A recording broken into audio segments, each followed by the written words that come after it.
Well, good afternoon. It's Sunday, June 14th, 2020, and the city of Batavia is honored today to be part of the sign unveiling for the coming, soon-to-be-built Bernard J. Sagrand Flag Day Monument that's going to be built in downtown Batavia here, right to the east of the Peg Bond Center.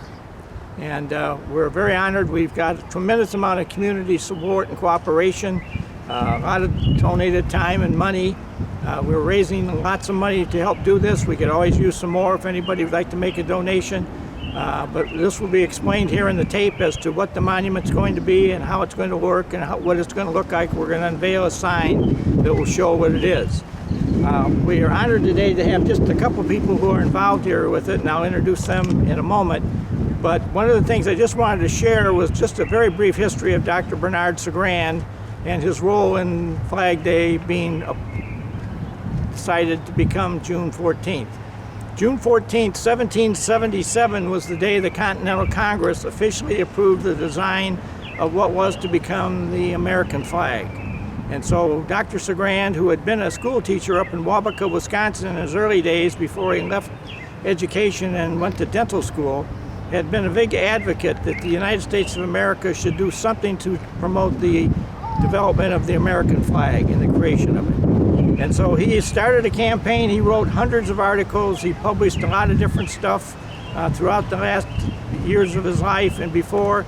And finally, in the beginning of World War I, on June 12th of 1916, then President Woodrow Wilson, with a fervor of patriotism running across the United States of America, seized the idea that had been long proclaimed by Dr. Sagrand, and he went forth and proclaimed it the first American Flag Day on June 14th, 1916. That kind of put some fire into the wind of Dr. Sagrand, and he really continued to carry forth the idea that it needed to be a federally adopted highway.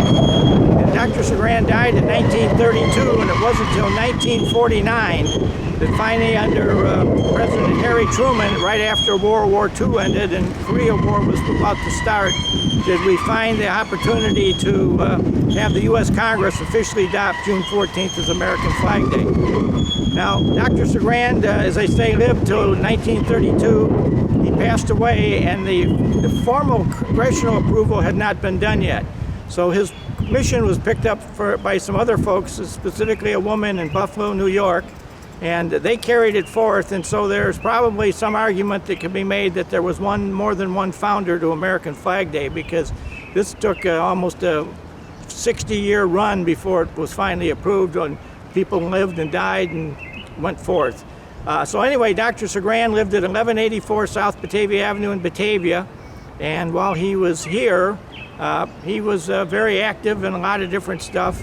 But an interesting anecdote as we meet today about Dr. Sagrand is the fact that it would appear he's about to have another prominent role in American history that is now being made. And there's been a book that many people have heard called The Devil in the White City. And this was a best-selling, #1 bestseller in America for a number of years. And if you've ever read it, you find that Dr. Sagrand is kind of a key player in this thing. He's mentioned a number of times because one of his relatives was one of the victims of the doctor who did the murders of all the girls at the White City 1893 World's Fair in Chicago. And Dr. Sagrand is prominently mentioned throughout the book.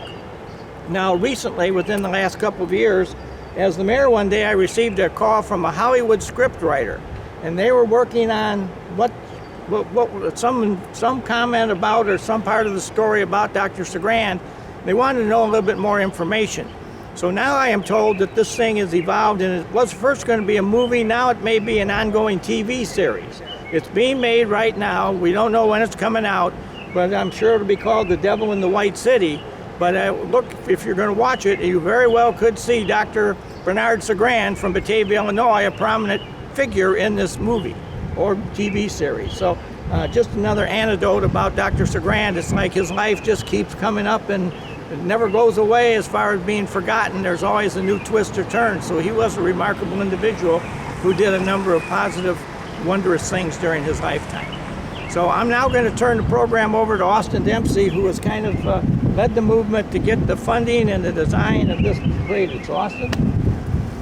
Thank you, Mr. Mayor. It's an honor to be here today on Flag Day, celebrating Dr. Bernard Sagrand and also the hardworking spirit of so many different Batavians and a greater group from the Fox River Valley that have spearheaded this initiative for the last 5.5 years to create a world-class monument celebrating the American flag right here in Batavia.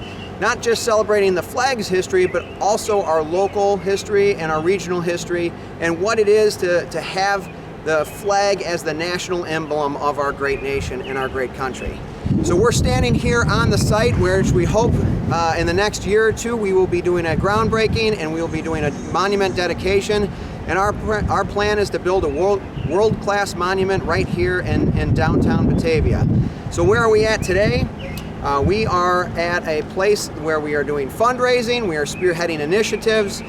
We've had several fundraisers, and I want to personally thank each and every person that has made a donation, that has volunteered their time, their talent, or their treasure to really help make this project work. This is a group of volunteers that came together to try to create this monument project, and the hardworking effort of these volunteers and the money from our donors, our generous donors, our foundational donors, the Community Foundation of the Fox River Valley, the Dunham Fund, as well as many, many donors have helped get us to where we're at today. We've raised over $600,000 to create this monument. Our goal is $1 million, so we're $400,000 away. In March, we had an amazing fundraiser. In early March, we had an amazing fundraiser where we raised $120,000 in one day, which was spectacular, and it's really because of you, the hardworking people who understand the importance of having this in Batavia. So thank you very much. At any point in time, you can learn more about this project by going to flagdaymonument.com. You can also buy a brick.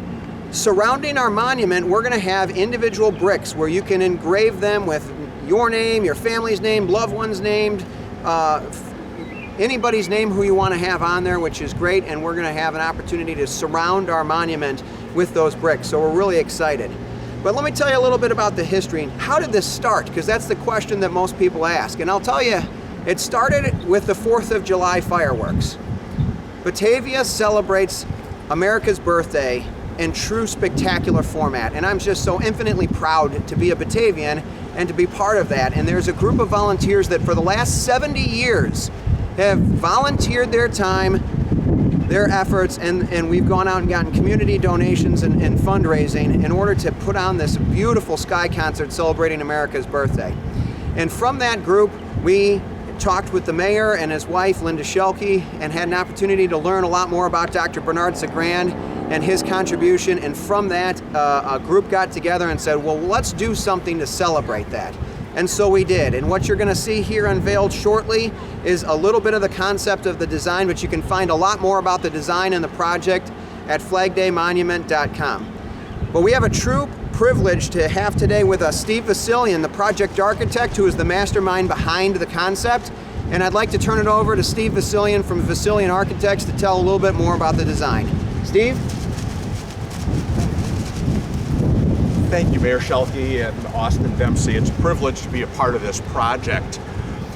When I was first approached by Austin, the conversation was, can we do just some kind of monument, some kind of obelisk that might honor Dr. Sagrand?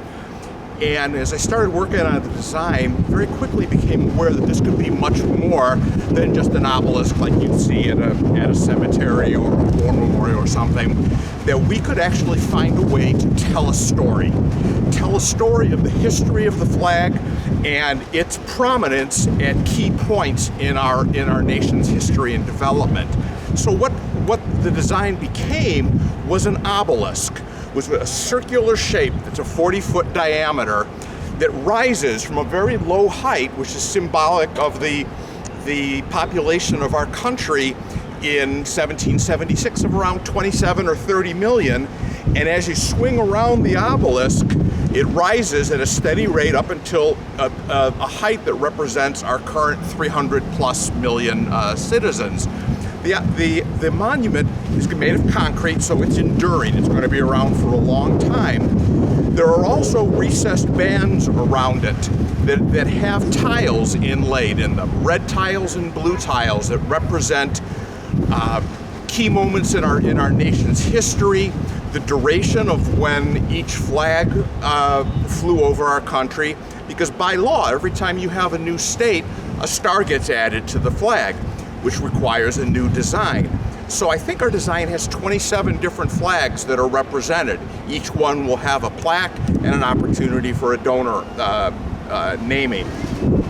In the center of the monument will rise a flagpole, and from standing in that center, you can circulate around the whole monument, and there will be a number of divisions in the paved ground that represent year markers. And so at any point in time, you can stand in there, look at a point at a year, you can tell what flag was in place, whether our country was at peace or at war, what key events might have been occurring at that time.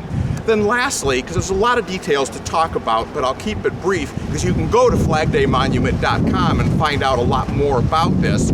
But the flagpole itself will also serve as a sundial, so that at any point, a day and a year, you can actually pinpoint where the shadow of the flagpole will end.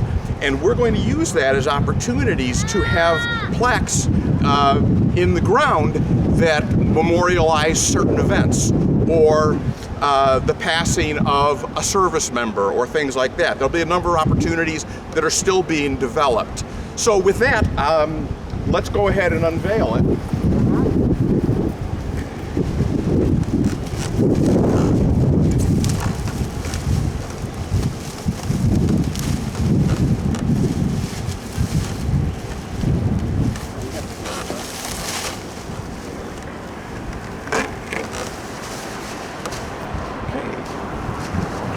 So our flag, the Flag Day Monument, the future site of the Flag Day Monument, dedicated to Dr. Bernard J. Sagrand, Batavia dentist and resident who's widely considered to be the father of Flag Day in the United States.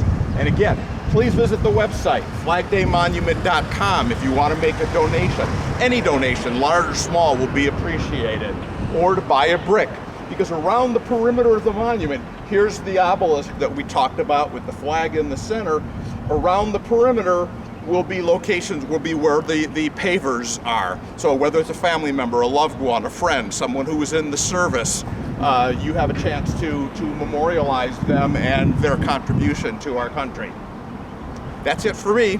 Yeah, I'll just conclude this by, number one, inviting everyone to come down and take a serious look at this, because I think it depicts exactly what's going to appear here, hopefully in the next year and a half or year, or whatever it takes us to get this done. I think this is a wondrous honor for Batavia. We're just in the right place at the right time, and we certainly are going to pay some living tribute to somebody who really did make a difference in America, in our appreciation of the American flag and what it truly means to our country. I would be remiss if I didn't mention we've got 3 members of our committee who haven't been on the camera. We got Sue Locke, we got Linda Schelke, and we got Janet Jungles. And they're both, all 3 of them are here today too, and we want to thank them for their ongoing efforts to never stop for helping us promote this. And we got other folks that weren't able to make it today, but we're always interested in any community support we can generate for this particular activity. So please come on down. We're right here across the street from the Batavia Government Center main entrance, and we're pretty easy to find. And again, we're very honored that this is going to be part of Batavia and its history in the days to come, and we're making history by building this here. So hopefully future generations will have an enlightened and enhanced view of some of the really unique history things that have happened in our community. So thank you everybody, and let's have a great year and a good successful campaign to complete this.